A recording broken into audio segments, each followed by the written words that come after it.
Your support helps these forgotten stories reach the people who still remember them. So drop a like if you believe some mysteries deserve to be told. Thanksgiving night, 1997. A hush lay over the cul-de-sac outside Dayton after the last of the guests had gone and the last of the dishes had been rinsed.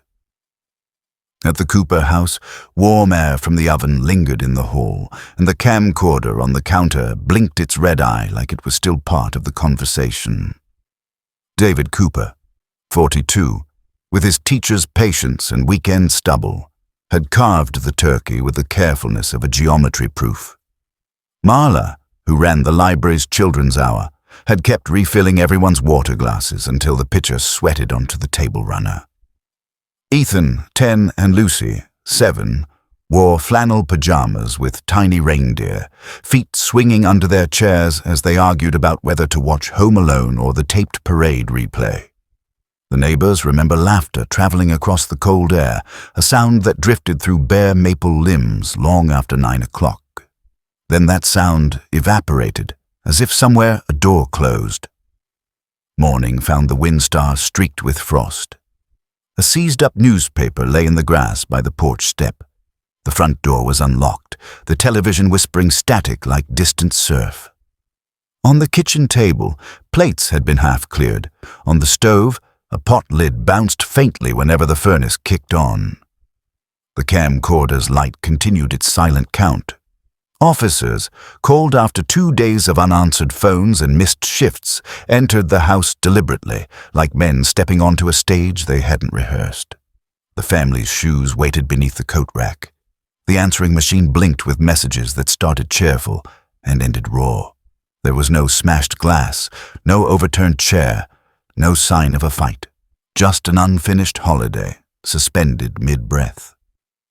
One officer wrote a line that would be repeated until it felt rehearsed. It was as if the Coopers had vanished mid-evening. The search began with certainty. It always does. Volunteers in knit hats passed out Xeroxed flyers soft with damp. Teens from the high school followed the creek line in a staggering chain, the kind of solidarity only cold can enforce. Deputies checked bus terminals and the little-used commuter stopped by the factory. The old quarry, rumored as a place to dump secrets, turned up nothing but winter water and the echo of boots. The sheriff's office logged the absence of credit card use and phone calls after 9:43 p.m. A patrolman wrote down the oddness of the basement door, padlocked from the outside, but someone pointed out that parents lock what worries them. The lock looked old. People wanted that to matter. They wanted it to mean safety. The town's AM radio, fuzzy with distance, threaded updates between songs that made people older than they felt. News trucks arrived with lights too white for the season.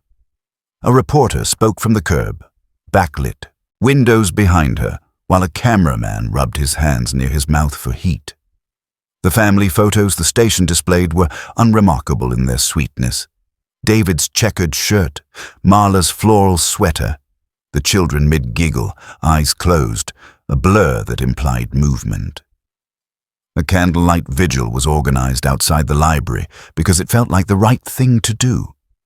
Afterward, the library's story corner sat in the dark, little chairs like punctuation marks to sentences missing their endings.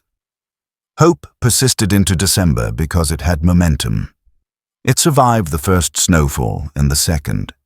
Then it thinned without anyone admitting they felt it thinning. Marla's sister arrived from Florida and moved through the house like someone being lowered into deep water. She packed the children's drawings into manila folders and wrote their names in caps because neat letters gave the illusion of control. She found the Thanksgiving grocery list in the trash and smoothed it on her knee, tracing the check marks. She stood longest at the mantel where the camcorder had been set. She had not the heart to press play, so she placed it gently in a box marked living room and closed the lid with both hands like a prayer. Christmas lights appeared on the street and did not appear on the Cooper house. The mailbox filled with cards anyway.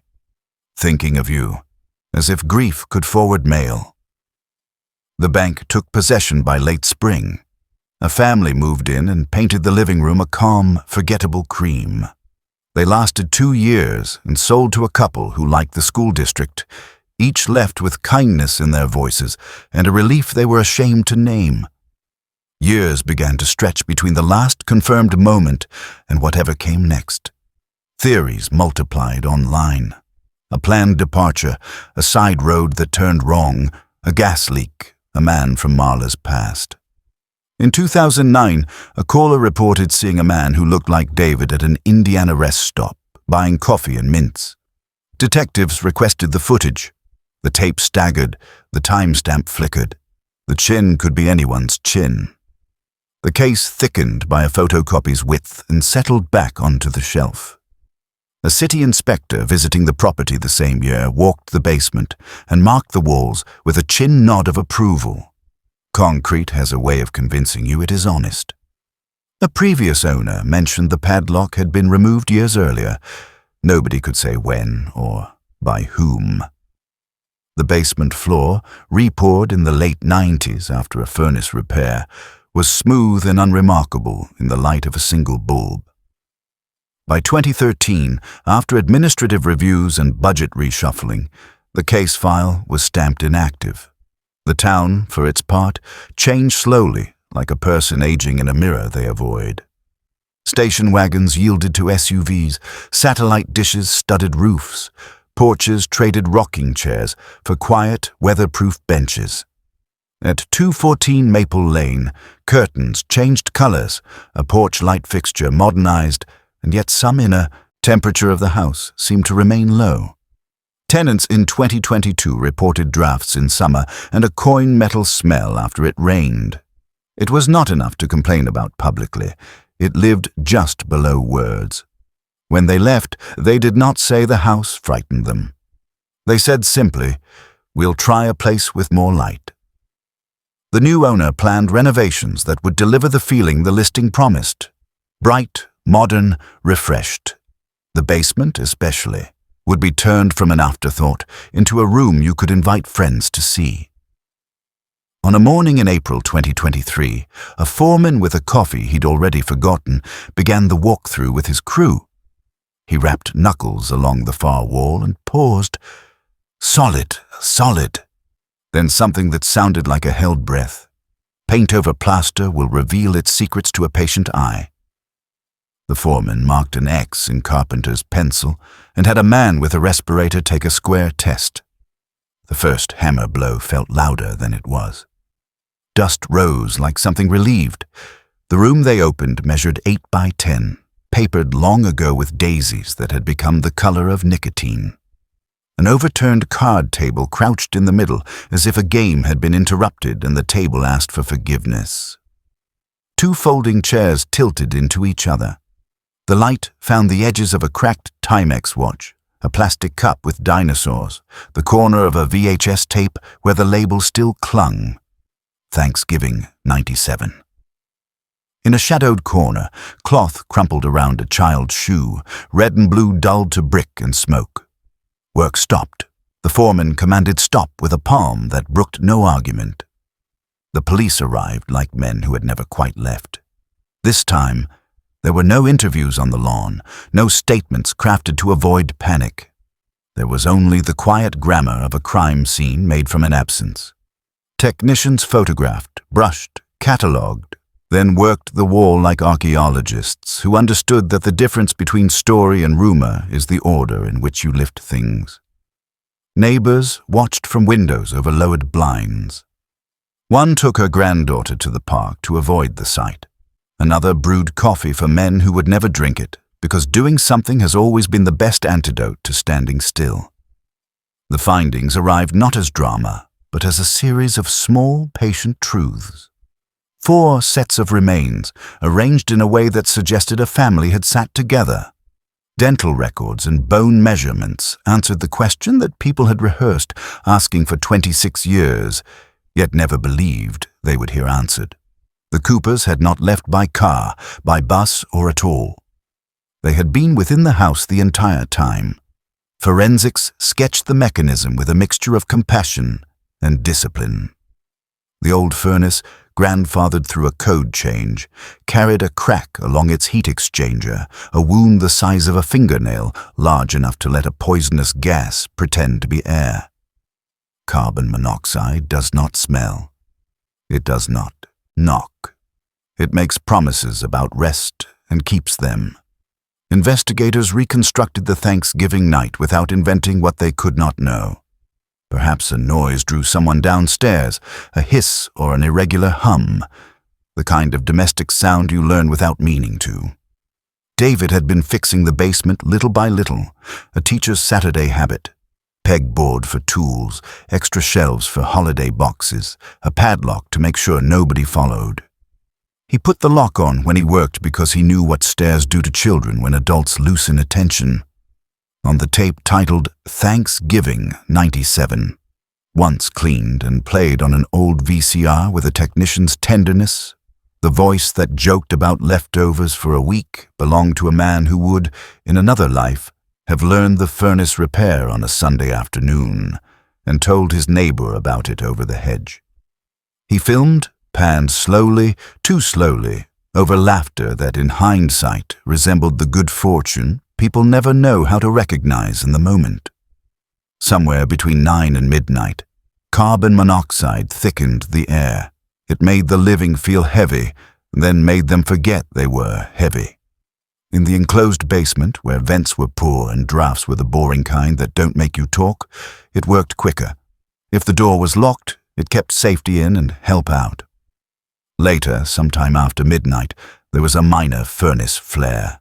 Not an explosion that wakes a block, more like a hard cough. Something collapsed, ducting, plaster, debris, that narrowed the room further. When inspectors and contractors came later, they addressed the problems they could see. A repair was made and a wall was sealed. Houses survive by moving forward with their injuries. They do not testify unless asked the right questions. The town learned all of this in thin streams. A press conference was held in a room where the microphone squeaked and somebody knocked a table with a knee and everybody jumped too fast. The sheriff spoke in a measured voice that sounded practiced because it had been practiced. An accident, a cascade of small failures, no sign of foul play, no evidence that anyone had intended harm. The words did not bring relief exactly. They brought shape. People brought casseroles to Marla's sister and stood too long on the porch with hands around each other's wrists because that is what we're built to do. The newspaper, which had never once gotten the story wrong because it had never stopped writing it, printed 2 images on the front page. In one, the camcorder's eye had captured the Thanksgiving table. Cloth slightly stained, Lucy's chin glistening with turkey drippings, Ethan mid-eye roll over a joke. In the other, grainy and tentative, investigators carried evidence bags up the concrete steps like men ferrying sleep. After the memorial, which was gentle and brief, the church's multi-purpose room filled with the sound of forks on paper plates because grief comes with logistics. Detective, who had first walked through the Cooper kitchen as a rookie, found himself remembering how the TV hisses when it runs out of channel and how, that first morning, he thought the sound belonged to the kind of end you read about and not the kind that lives on your street. A technician who had handled the tapes remembered the moment the VHS accepted Thanksgiving 97. The clack of the carriage, the tremble of the picture, and how the room fell into a silence that neither respect nor fear could fully explain. The town, for once, agreed on a single thing without debate. It was better to know, even if the knowing did not make anything easier. The house sold again. Renovation continued, this time with blueprints revised by experience. The basement became a study with soft lamps and a rug thick enough to forgive history. The new owners said they felt comfortable right away. They worked in the room with the windows cracked an inch, not because they had to, but because new air felt like good manners. They placed a bookshelf where the hidden wall had been. On it stood a row of family photographs that did not have to apologize for their happiness. Outside, the street resumed its small rituals, trash bins on Tuesday, mail slips pushed through with a gloved thumb, chalk drawings on the sidewalk that lifted and blew away after rain. Neighbors who had lived there long enough to remember November of 1997 still say the air changes on certain evenings. It is not eerie, exactly. It is a quietness that asks you to lower your voice and stand still. On those nights, porch lights blink once like they are adjusting to a memory. The sound of a football game on TV becomes the sound of a radio from far away. The smell of turkey moves like a rumor and makes people think of the ordinary sentences that anchor life. Turn off the porch? Get the pies? Did you call your mother? We'll finish this tomorrow. In the grocery store, the bakery displays pies with latticed tops, and someone, always someone, tells the clerk to be careful about her furnace, and the clerk says she will, as if she has been told a secret and must now decide what to do with it. There is a temptation to demand villainy from tragedy, to cast someone in the role of intention, because intention can be punished. The Cooper file refused this. Its lesson, if any, arrived in the language of maintenance and attention. Houses ask questions in very small ways. A draft that does not belong. A smell you call metallic because you do not have another word. Families answer with chores. Inspectors answer with forms. Time answers with dust. The Coopers left behind tapes that returned their voices to people who needed proof that they once spoke. They left behind a meal in mid-progress and a door that meant safety until the day it did not. They left, finally, a shape in the air of their town that will outlast names on a mailbox. After the county closed the case, accidental, cause determined. One officer, not prone to sentiment, wrote a private note and filed it in his desk. In it, he summarized the whole story in a single sentence he never shared. They were always home. He later retired and took up a small habit of walking past 214 Maple Lane on his route to the diner, nodding at the house the way people nod at old co-workers. In late November, he looks up and sees, just for a second, the vague flash of a camcorder light in a window, not because it is there, but because the mind keeps what it can. He keeps walking, the town keeps breathing. The Coopers remain not as a headline, but as a reminder of how thin the membrane is between ordinary and extraordinary, how a night can be both a holiday and an ending, and how the rooms that hold us can, for years, hold our secrets too. If there is comfort, it is small and practical. People replace their furnace filters more often. They buy carbon monoxide detectors and check their batteries with the persistence of a ritual. They sit a little longer after dinner to listen to the house hum, learning its voice so they can hear when it goes hoarse. They record holidays on phones now, but the tapes remain in a shoebox at the back of a closet, their labels softened by time. On some future Thanksgiving, someone will find them, slide one into a VCR kept for nostalgia's sake, and there the Coopers will be again. Ordinary, laughing, passing plates. The blinking red light will catch a family who does not know they are about to become a story, and for a few minutes the room will feel warmer than the season deserves. Then the tape will end, as all tapes do. The screen will go to snow. The room will be quiet in the way rooms get quiet when they have given you everything they have, and you will sit in that quiet, not afraid exactly, but attentive, the way people become when a door they never noticed finally opens. Now, I want to hear from you.